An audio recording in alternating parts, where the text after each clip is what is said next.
When you're starting out in photography, there is so much equipment that you need to get, but once you've got all the essentials in your kit, there comes to a point where you need to start upgrading your equipment. In this video, I'm gonna go through what my top 3 investments were that took my photography from beginner to pro and started getting bigger and higher paying clients. Hello, you beautiful humans, it is Gemlang here and welcome to another video. Now, the first upgrade that I did that made a huge difference to my photography was getting a good flash, also known as a speed light. Now, why is getting a flash good for your photography? Well, let's take a step back. What is photography all about? Well, it's all about capturing light. So the more control that you've got over the light in your image, the better your photos are going to be. So having a good quality flash to be able to control that light will increase the quality of your photos. So why did I pick the Godox AD200 Pro? Well, this particular flash is really good for both studio and for being out on location. It also comes with 2 different types of flash heads.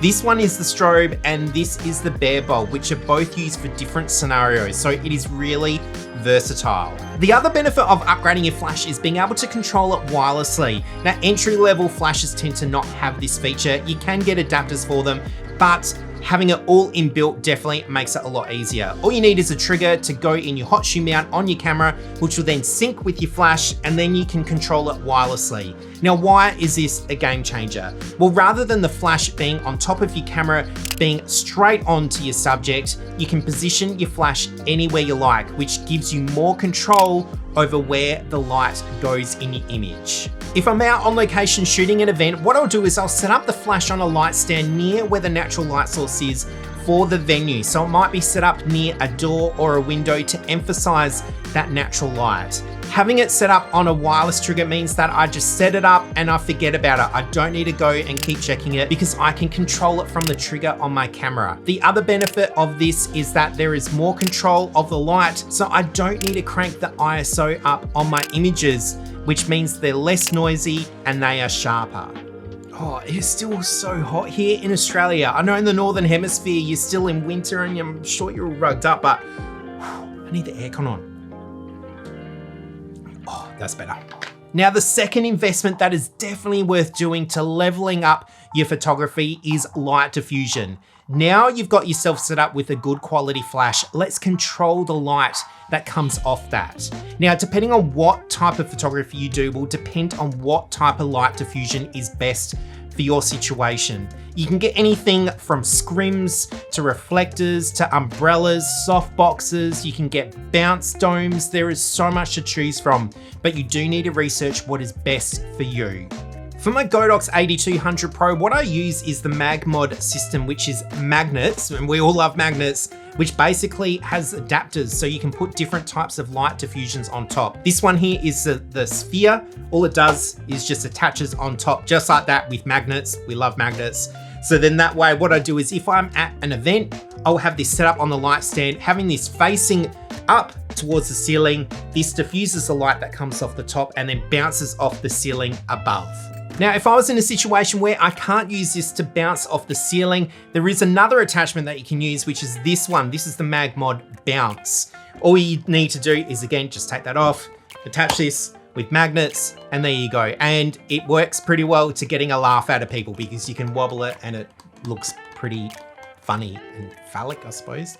Now, there are situations where this isn't best suited. If I was doing product photography, then I would use this flash in a completely different scenario. What I would do is I would change the head on the flash to the bare bulb and attach it into a parabolic softbox to be able to have even more control and more diffusion of that light that's coming off. This is so good for product photography or portraits as well. Reason for this is diffusion. What's happening is that your light is going through extra layers to give an even disbursement of light on your subject. You can even experiment with other additions such as grids or honeycombs to be able to control the shadows and where the light fall off.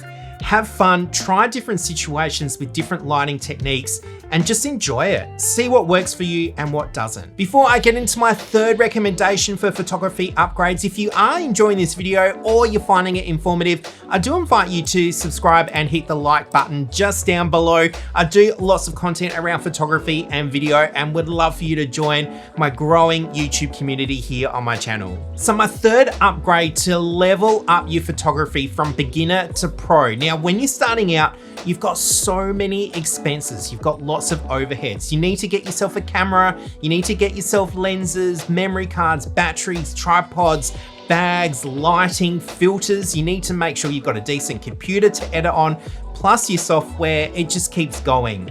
So when you're starting out, it is more than okay to get some entry-level lenses. This is a really good way to get your feet wet, to work out what style of photography you want to do. But it comes to a point where I do highly recommend you invest in better lenses and better glass, also known as lenses. So let's think about how a camera works. Before the image sensor even takes a photo, it has to filter through what is on the front of the camera, which is your lens. That is your entry point to taking a photo. So the higher quality glass that image goes through before it gets to your image sensor, the higher quality image it can take.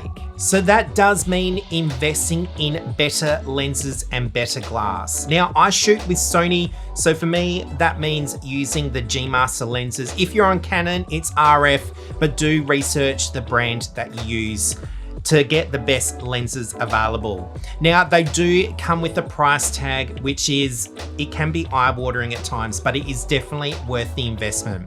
The reason why they do cost more is because they are higher quality materials and ingredients and engineering that goes into these lenses.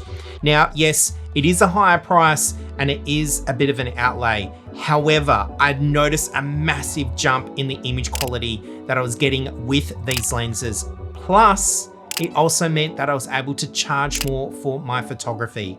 So it is an investment, but they do get paid for. They do pay for themselves. Don't forget, photography is a journey and it takes a lifetime to master, and even then, there will still be more to learn. So enjoy the process. Keep investing in yourself and your camera gear, and make sure you do the research on your upgrades to make sure they are worth it, so you're not wasting your money. Hey, if you have enjoyed this video or found it informative, please consider subscribing. My name is Jem Lang, and I'll see you in the next video. Bye.